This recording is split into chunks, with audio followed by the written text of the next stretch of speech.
बहुत शुक्रिया आदरणीय गोपाल भाई जी। हमारे बीच जनता की अदालत में हम सबके मुखिया, हम सबके बड़े भाई अरविंद केजरीवाल जी हमारे बीच में एक बार जोरदार नारे के साथ स्वागत करेंगे। भारत माता की, भ्रष्टाचार का एक ही काल, भ्रष्टाचार का एक ही काल। अब जो उतारे जाएं वो भी इस दौर में सच बोले तो मारे जाएं, ऐसा दौर बना रखा है भाजपा ने। राम और लक्ष्मण को अलग करने की कोशिश करने वाली भाजपा, आम आदमी पार्टी परिवार में फूट डालने वाली भाजपा ये भूल गई कि हम रामलीला मैदान और जंतर मंतर के आंदोलन की उपज हैं। हम आंदोलन से उपजे हुए लोग घर फूंक कर समाज की सेवा के लिए निकले हैं। ऐसे में हमें तोड़ने की कोशिश करना, हमें अलग करने की कोशिश करना सिर्फ और सिर्फ भाजपा के चेहरे पर काली पोतेगा। मैं दो लाइनों के साथ अरविंद जी को आवाज देना चाहूंगा। एक बड़ा खूबसूरत शेर है कि नहीं तेरा नशेमन कसरे सुल्तानी के गुंबद पर, नहीं तेरा नशेमन कसरे सुल्तानी के गुंबद पर, तू शाही है बसेरा कर पहाड़ों की चट्टानों पर। एक बार जोरदार तालियों के साथ हम स्वागत करेंगे हमारे मुखिया, हमारे बड़े भाई अरविंद केजरीवाल जी का। भारत माता की, भारत माता की, भारत माता की, भारत माता की। इनकलाब, वंदे वंदे।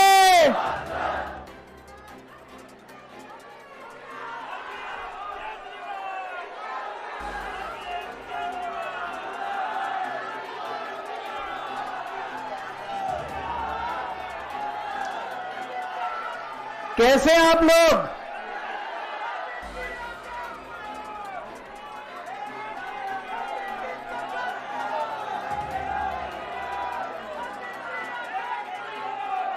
दोस्तों,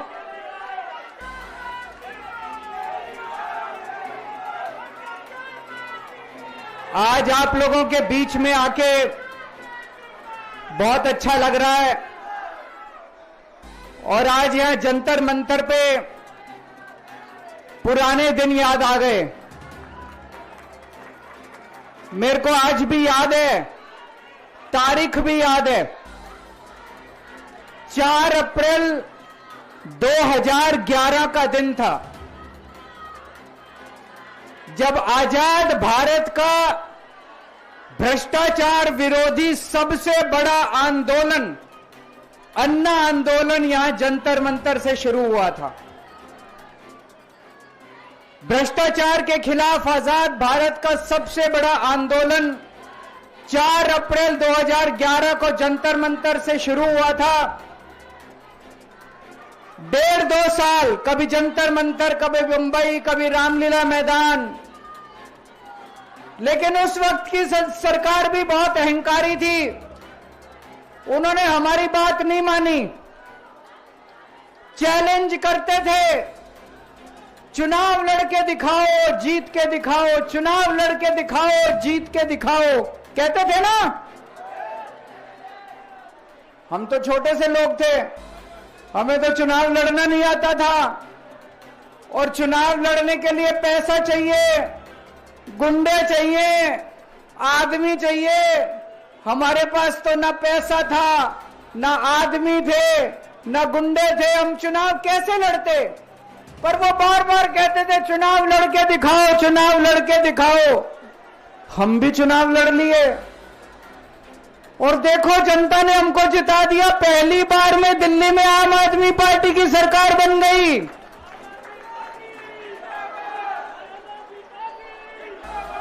देश के अंदर हमने 2013 में चुनाव हुए थे, देश के अंदर साबित कर दिया ईमानदारी से चुनाव लड़े भी जा सकते हैं और ईमानदारी से चुनाव जीते भी जा सकते हैं। जब हम चुनाव लड़े थे उन दिनों में तो ये कहते थे सारे पार्टी वाले, अरे इनकी तो जमानत जब्त होएगी, केजरीवाल की जमानत बच जाए चाहे। पहली बार में सरकार बन गई थी दिल्ली के अंदर हमारी 49 दिन की सरकार।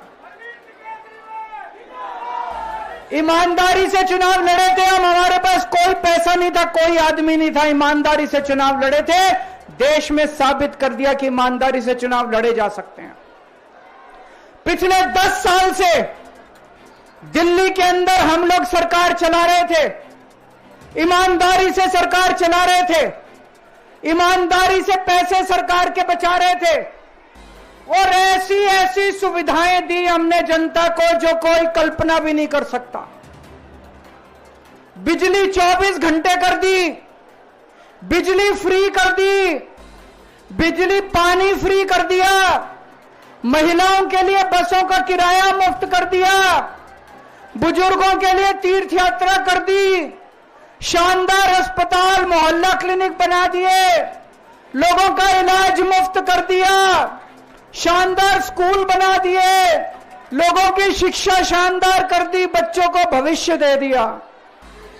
10 साल ईमानदारी से काम किया। मोदी जी को लगने लगा कि अगर इनसे जीतना है तो इनकी ईमानदारी पे चोट करो, इनको बेईमान साबित करो। तो प्रधानमंत्री जी ने एक षड्यंत्र रचा। उन्होंने षड्यंत्र रचा, केजरीवाल को बेईमान साबित करो, मनीष सिसोदिया को बेईमान साबित करो, आम आदमी पार्टी को बेईमान साबित करो। और षड्यंत्र रच के इन्होंने हमारे सारे बड़े बड़े नेताओं को एक एक करके जेल में डाल दिया। दोस्तों, अब हम जेल से बाहर आ गए और जेल से बाहर आने के बाद मैंने इस्तीफा दे दिया। आपके मन में यह चल रहा होगा कि केजरीवाल ने इस्तीफा क्यों दिया। मैंने इस्तीफा इसलिए दिया क्योंकि मैं ये सब करने के लिए, गंद करने के लिए नहीं आया था, मैं भ्रष्टाचार करने के लिए नहीं आया था, मैं सत्ता का लालच, सत्ता की भूख नहीं है मेरे को सीएम की कुर्सी की भूख नहीं है। मैं पैसे कमाने नहीं आया। पैसे कमाने होते इनकम टैक्स कमिश्नर की नौकरी करता था, उस नौकरी में जितने करोड़ों रुपए चाहता मैं कमा सकता था। पैसे नहीं कमाने, देश के लिए आए थे, भारत माता के लिए आए थे, देश की राजनीति बदलने के लिए आए थे। दोस्तों,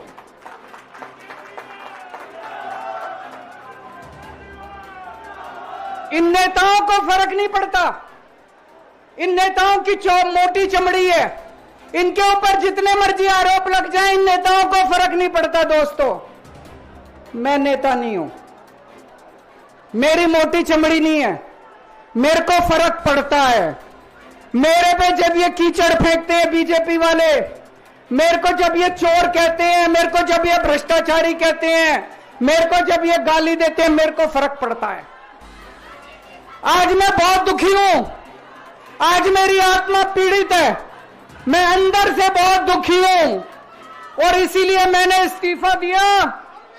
मैंने अपनी जिंदगी में केवल इज्जत कमाई है, मैंने अपनी जिंदगी में केवल ईमानदारी कमाई है। मेरे बैंक में कोई पैसा नहीं है, मेरी पार्टी के बैंक में कोई पैसा नहीं है, मैंने केवल इज्जत कमाई है। आज 10 साल के बाद जब मैंने इस्तीफा दिया है, थोड़े दिन में मैं सीएम का बंगला छोड़ दूंगा। आज दिल्ली के अंदर मेरे पास घर भी नहीं है रहने के लिए। मेरे को कई लोग कहते हैं, कैसा आदमी है यार तू, 10 साल राजनीति करी, 10 साल सीएम रह गया, 10 साल में तो 10 कोठियां बन जाती, 10 घर बन जाते, 10 प्लॉट बन जाते। मैंने कुछ नहीं कमाया 10 साल के अंदर, केवल आपका आशीर्वाद कमाया, आपका प्यार कमाया है 10 साल के अंदर। और उसी प्यार का नतीजा है आज जब मैं घर छोड़ूंगा, मेरे पास इतने लोगों के फोन आ रहे हैं, इतने लोगों के मैसेज आ रहे हैं, जी मेरा घर ले लो, मेरा घर ले लो, मैं किराया नहीं लूंगा, मेरा घर ले लो। मैं आप सब लोगों का शुक्रिया अदा करता हूं। अभी श्राद्ध चल रहे हैं, श्राद्ध खत्म होने के बाद जैसे ही नवरात्रे शुरू होंगे, मैं सीएम आवास छोड़ दूंगा और आप में से ही किसी के घर आके मैं आपके साथ रहना चालू कर दूंगा।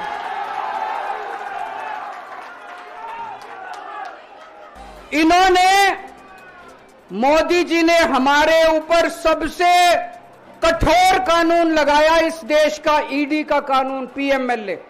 उसमें बेल भी नहीं मिलती, उसमें बेल भी नहीं मिलती, लेकिन केस फर्जी था।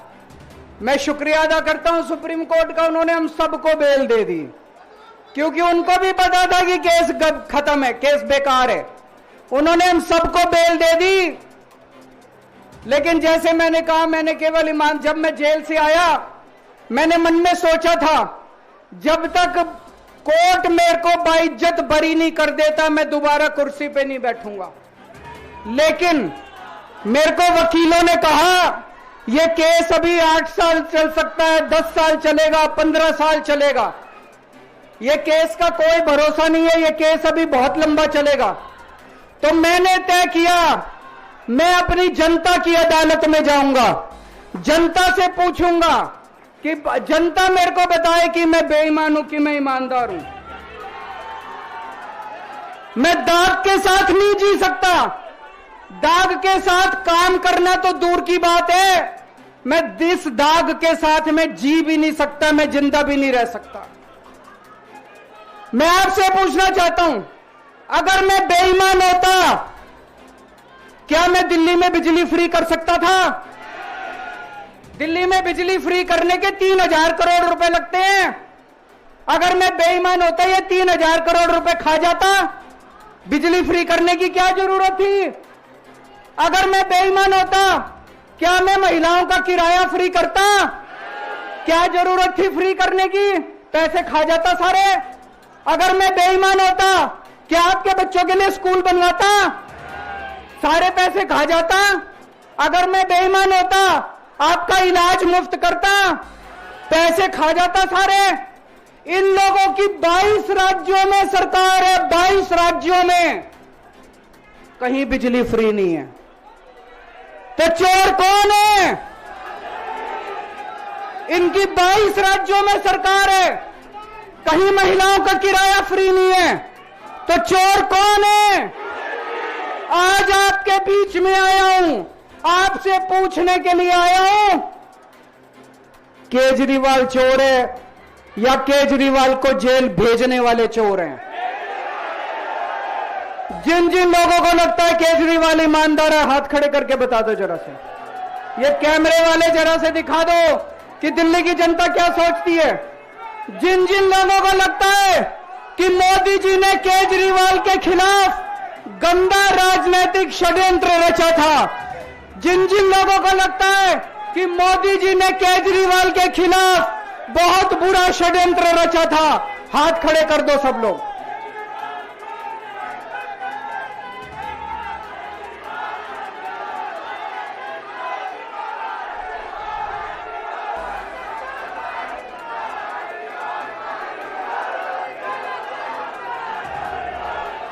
एक बात और करना चाहता हूं आज आपसे, एक बात और करना चाहता हूं, बड़े ध्यान से सुनना। एक बात और बहुत जरूरी बात है, सारे जने बड़े ध्यान से सुनना। ये आरएसएस वाले कहते हैं हम राष्ट्रवादी हैं, आरएसएस वाले कहते हैं हम देशभक्त हैं। आज मैं पूरे सम्मान के साथ, आरएसएस के प्रमुख हैं श्री मोहन भागवत जी, मैं पूरे सम्मान के साथ मोहन भागवत जी से 5 प्रश्न पूछना चाहता हूं और आपका समर्थन चाहता हूं। अगर मैं कोई गलत प्रश्न पूछूं तो बता देना, और सही प्रश्न पूछूं तो मैं आपसे हाथ खड़ा करवा के पूछूंगा। मेरा पहला प्रश्न है मोहन भागवत जी से, जिस तरह मोदी जी देश भर में लालच देके या ईडी और सीबीआई की धमकी देके, डरा के दूसरी पार्टी के नेताओं को तोड़ रहे हैं, पार्टियां तोड़ रहे हैं, सरकारें गिरा रहे हैं, क्या यह देश के लिए सही है? मैं मोहन भागवत जी से पूछना चाहता हूं, क्या आप नहीं मानते कि यह भारतीय जनतंत्र के लिए हानिकारक है? पूछना चाहिए कि नहीं पूछना चाहिए मोहन भागवत जी से? मेरा दूसरा प्रश्न है उनसे, देश भर में सबसे भ्रष्टाचारी नेताओं को मोदी जी ने अपनी पार्टी में शामिल करवा लिया।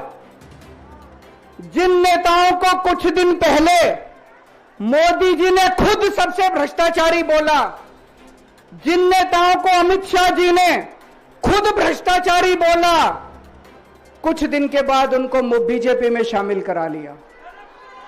मैं मोहन भागवत जी से पूछना चाहता हूं, क्या इस प्रकार की राजनीति से आप सहमत हो? क्या आपने कभी ऐसी बीजेपी की कल्पना की थी? पूछना चाहिए कि नहीं पूछना चाहिए मोहन भागवत जी से?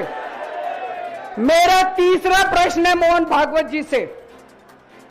बीजेपी आरएसएस की कोख से पैदा हुई है कि नहीं है?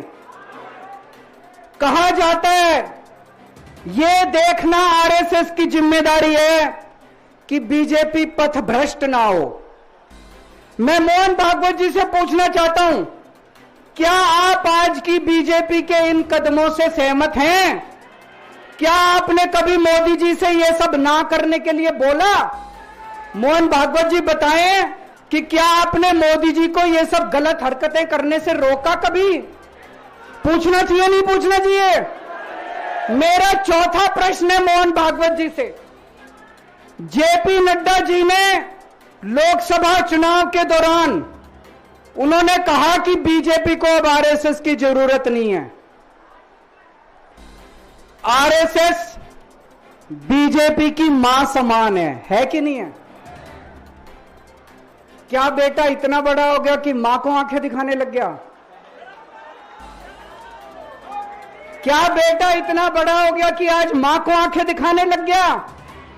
जिस बेटे को पाल पोस के बड़ा किया, जिस बेटे को प्रधानमंत्री बनाया, आज वो बेटा पलट के मां को अपनी आंखें दिखा रहा है। मातृतुल्य संस्था आरएसएस, आज वो बेटा अपनी मातृतुल्य संस्था को आंखें दिखा रहा है।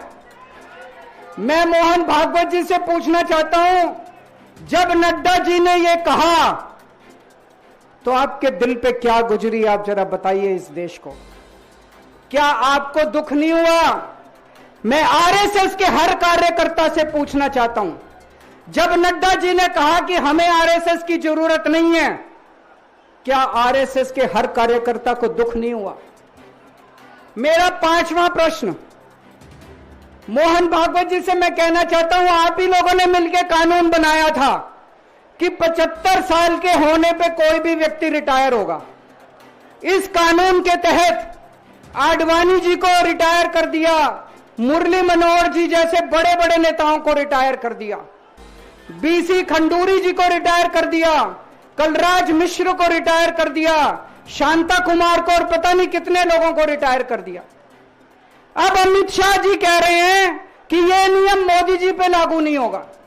तो मैं मोहन भागवत जी से पूछना चाहता हूं, क्या आप इससे सहमत हो कि जो नियम आडवाणी जी पे लागू हुआ वो मोदी जी पे लागू नहीं होना चाहिए? आप ये पूछना चाहते हैं कि नहीं पूछना चाहते? पूरा देश आज मोहन भागवत जी से ये प्रश्न पूछना चाहता है। एक और बात रखना चाहता हूं मैं, प्रश्न के रूप में नहीं है। आज हमारे देश के अंदर शिक्षा व्यवस्था का बहुत बुरा हाल है। जिनके पास पैसा है वो अपने बच्चों को प्राइवेट स्कूलों में भेज देते हैं, जिनके पास पैसा नहीं है वो मजबूरी में सरकारी स्कूलों में भेजते हैं। 75 साल के अंदर सरकारी स्कूलों का बेड़ा गर्क कर दिया हर सरकार ने इस देश के अंदर। लेकिन ऊपर वाले की कृपा है कि ऊपर वाले ने इस देश को एक मनीष सिसोदिया दे दिया। 75 साल के बाद इस देश में एक ऐसा शख्स आया जिसने गरीबों के बच्चों को भविष्य की एक उम्मीद दी। एक रिक्शे वाले का बेटा, मजदूर का बेटा, किसान का बेटा, जिसे कोई उम्मीद ही नहीं बची थी कि मेरे बच्चे बड़े होकर कुछ बन सकते हैं, आज उनके बच्चों को अच्छी शिक्षा देकर मनीष सिसोदिया ने उनको उम्मीद दी है। ऐसे मनीष सिसोदिया को प्रधानमंत्री मोदी जी ने 2 साल जेल में रखा। मनीष सिसोदिया की जिंदगी उसकी अपनी जिंदगी नहीं है। मनीष सिसोदिया की जिंदगी देश की जिंदगी है। मनीष सिसोदिया का एक एक जिंदगी का पल इस देश का पल है। ये 2 साल मनीष सिसोदिया के खराब नहीं हुए, ये 2 साल इस देश के खराब हुए हैं। अगर आज मनीष सिसोदिया जेल के बाहर होता, न जाने कितने और नए स्कूल बनते, न जाने कितने बच्चों को शिक्षा मिलती। तो मैं मोहन भागवत जी से भी पूछना चाहता हूं कि क्या आरएसएस इस किस्म की हरकतों से सहमत है? ये सारे प्रश्न आज मैंने मोहन भागवत जी के सामने रखे हैं। मैं उम्मीद करता हूं कि वो इन प्रश्नों के जवाब देंगे। और ये प्रश्न केवल मोहन भागवत जी के लिए नहीं है। इस देश से प्यार करने वाले हर शख्स, इस देश के हर देशभक्त को, भारत माता की पूजा करने वाले भारत माता के हर सपूत को मैं ये प्रश्न पूछना चाहता हूं। इस पे चिंतन जरूर करना। आरएसएस के हर व्यक्ति से मैं कहना चाहता हूं, आपको हो सकता है केजरीवाल पसंद ना हो, आपको हो सकता है आम आदमी पार्टी पसंद ना हो, लेकिन देश की खातिर इन मेरे उठाए गए मुद्दों पे चिंतन जरूर करना दोस्तों। ये आने वाला चुनाव मामूली चुनाव नहीं है। यह दिल्ली का आने वाला चुनाव केजरीवाल की अग्नि परीक्षा है। अगर आपको लगता है केजरीवाल ईमानदार है तो केजरीवाल को वोट देना। अगर आपको लगता है केजरीवाल बेईमान है, मुझे कतई वोट मत देना।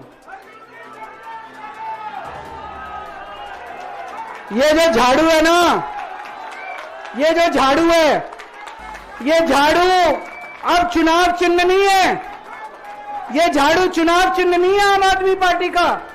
ये झाड़ू आस्था का प्रतीक है।